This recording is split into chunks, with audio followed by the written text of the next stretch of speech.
What is your opinion of Samuel Leeds? Samuel Leeds, Samuel Leeds, Samuel Leeds. I'm going to be responding to a video that was created about Samuel Leeds. This was by a guy called Mark Parham, and he's got a picture of me looking like a devil with devil horns, but then an angel halo. I guess that means, like, is he a devil? Or is he an angel? Or is he just a successful property investor that does YouTube videos? Who knows? Let's find out. I respect Mark as a business person. I actually sold him a house, like maybe 4 years ago I sold Mark a house. I skim watched the video already, but I'm going to watch it properly. I'm going to react to it. The title is called Samuel Leeds Truth, Multi-Millionaire's Opinion of Samuel Leeds and His Property Training Business. Let's see what the video says.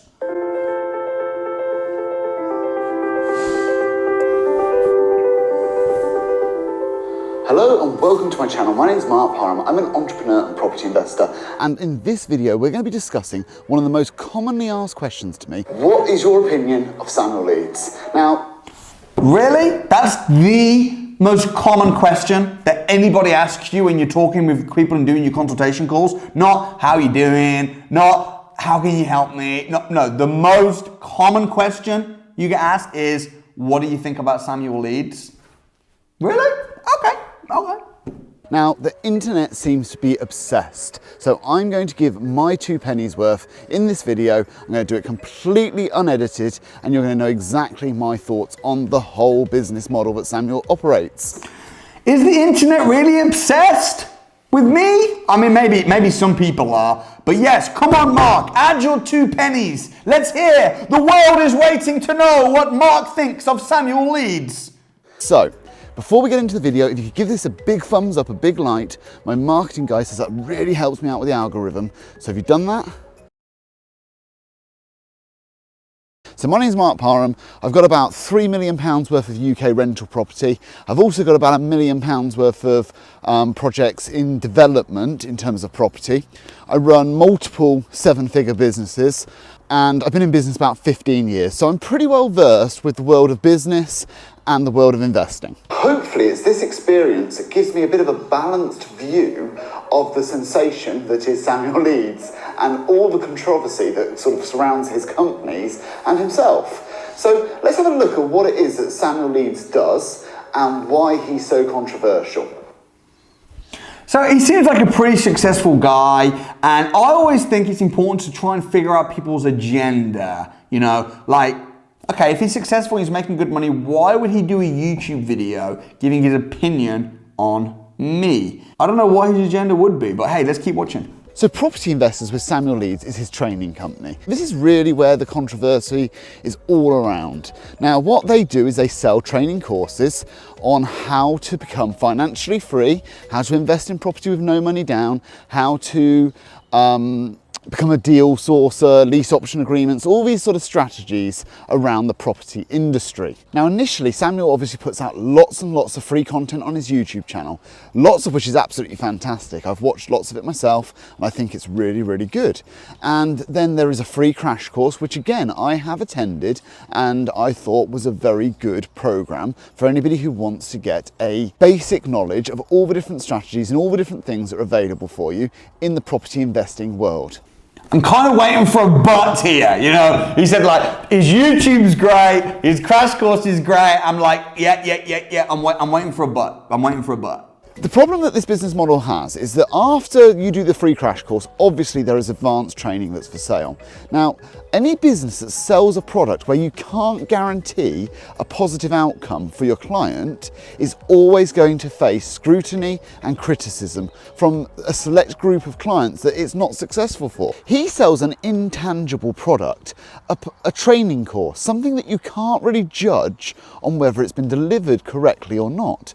Is it intangible? A training course? I'm going to Google the definition of the word intangible.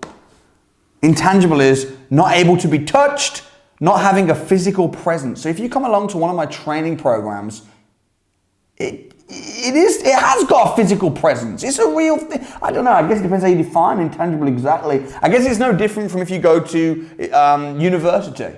Is that a tangible thing? It's a service. If you go on holiday, or if you have any kind of consultation, it's not physical like my mobile phone is physical, but it's a service rather than a product. But now, if Samuel delivers his training and for whatever reason that doesn't work for the individual, and there can be many reasons, right? Entrepreneurship is not for everybody. And trust me, it's not for everybody. 9 out of 10 businesses fail within the first 3 years, and that's a true statistic. And that's not because 9 out of 10 people couldn't be bothered. It's because starting and running a business is very, very difficult. I would argue that probably the reason 9 out of 10 fail is because they don't get trained properly. They don't get the correct consultation. That's why they fail. If you look at my students, my success students, or all of my students, I don't think you'll find that 9 out of 10 of them fail. In fact, it's probably more like a flip opposite. It's more like 9 out of 10 of them succeed. Why? Because they've received training. Because they've received a physical, tangible service. So the controversy really is surrounding the people who it doesn't work for and that the training won't be successful for. So what could he do about it? Using my business mind, there's only really 3 or 4 options. Number 1, you could give everybody a full refund if they didn't feel that the training was suitable, and you could do that within a certain time frame. I know, for example, in my taxi company, if we're late or if there's any big problems, we give a free refund straight away. Giving a refund because you as a taxi firm, the taxi man doesn't turn up, that's fair enough. That would be like me giving training to somebody, selling training, but then I don't turn up to deliver the training and it doesn't happen, in which case they should receive a refund. The problem with refunding somebody because I turn up as a trainer and deliver and help and support and then they don't get results, well, you can't refund someone because they don't get results. Because if you did offer that, let's say I said, if you come on my training, but if it doesn't work out and you don't get results, you'll get a full refund. Guess what? No one would get results, or hardly anybody would, because there's no consequence, there's no skin in the game. They'll think, oh, in that case, I'll just turn up and see what happens. Whereas when people come and think, this needs to work, this is on me, then they actually are more likely to get results. So I don't think the analogy quite works. The second thing you could do is accept training isn't going to work for everybody, and, ultimately some people aren't going to be happy. And that is okay. I don't know of any business that hasn't got negative reviews or that has managed to make every single potential customer happy. So it's absolutely okay to have that as an issue. I think option number 2 of saying some people aren't going to succeed and that is okay, I guess to a point, you have to just accept that. We had, throughout the whole of 2020, 9.5% out of 10. That was our average score of what our students rated us at the end of training. I wish it was 10. I wish we had 100%. So I guess to a point, you do have to accept that. However, if you accept that apathetically and just go, not everyone's going to succeed, we'll just see what happens. My attitude is, I'm going to act like everyone can succeed, everyone will succeed, everyone should succeed, and that's how I'm going to act with expectations. And of course, not everybody will. But anyway, what's point 3? So the third thing that I could think that you could do is you could have some sort of entrance requirements to the advanced training. Like if you think about university, I couldn't just rock up to Oxford University right now, give them 20 grand and get in. They would say, Mark, you have not got a certifiable level of intelligence high enough. But that would be the answer, right? I couldn't just enroll at Oxford University. You are correct. If you want to go to certain universities, you have to have a certain intelligence, you have to have done certain things, you need to have a certain paycheck, right? Because you have to pay for uni to be able to get into a uni. The problem is with that though, is they're coming to uni, it's an academic exercise. How as a trainer am I going to say to someone, you're too dumb, you haven't got what it takes? I started out working class, no money, 17. I wouldn't have got into any universities. But thank God there was mentors out there that took me under their wing. I paid for it. So I think, who am I to judge who's intelligent enough, who's wealthy enough? I've had people say this to me before. They're like, you should only really work with people that have already got money and already... But then, what? Help the rich get richer? Or help the working class and middle class or poor people actually have a break? And another thing is this. You're talking about how, maybe I should make people get to a certain point before they do paid for training. Well, I do. How? By giving everybody free training first, the crash course, YouTube, books, CDs, they do all the free stuff, and then they qualify themselves. If they like the free stuff, they do the crash course and it's free, and they're like, you know what, this is really good, and then they qualify themselves and they get a bit of an idea about how it works, they have their eyes open, they want to go a step further and they want to invest in themselves, then they can only make that decision. I can't say you're too dumb, you're too stupid. That's my opinion.